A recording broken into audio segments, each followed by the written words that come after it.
Hi, I'm Shawna Percy, and I'm a published author, speaker, and advocate, and today I had the pleasure of being the guest speaker at Trillium United Church. And I was speaking about how hurt people, but I also believe that helped people help people.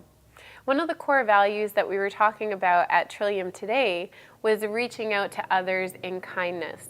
But as it says in Galatians 5, that God's word is summed up in one sentence, which is to love others as we love ourselves. So if we're going to reach out in kindness, we have to make sure that we're in a place where we're able to do that as well. One of the things that I talked about in my talk today was becoming a bucket filler. So there's a concept in my daughter's school right now, a story that the teachers are reading the kids called, "Have You Filled Your Bucket?" And in this story, they're talking to them about becoming bucket fillers, people who do good things for others, or are they becoming bucket dippers, people who maybe aren't doing very nice things, and that is emptying other people's buckets, and then also paying attention to their own buckets. So where are they at? Where is their capacity? And what are they doing for self-care in order to increase their capacity so then they can give out in kindness and love to others? So part of being a bucket filler means doing nice, kind things for other people, but it also means paying attention to where we're at, and when we need to, taking the time that we need to rest or do something that's life-giving for ourselves. And I think when the concept of reaching out to others enters my mind, I realize that in order to do that, I need to be in a place where I have something to give. If I reach into my bucket and it's empty, then I can actually become at risk for having thoughts of suicide, which is a topic that we also addressed in church today. In my story, my late husband, Neil, died by suicide 3 years ago.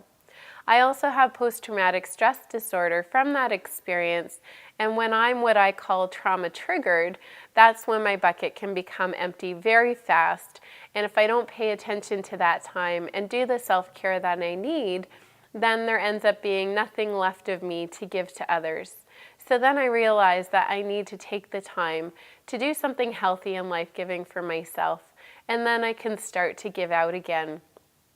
So it starts with us, which is what I think the Bible is saying, but also where are our family members at? Before we go out and help everybody else in the world, how are our children doing? How are our parents doing? How is our spouse doing? Where are they at? And so those are important questions that we need to address at home. Another thing that we talked about today were protective factors.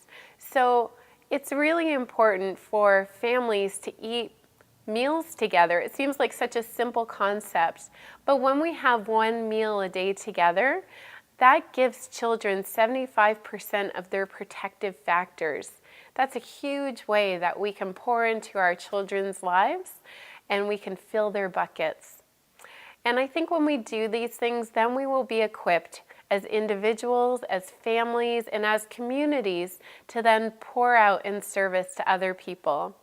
Sometimes it's through the pouring out in service that our buckets get filled.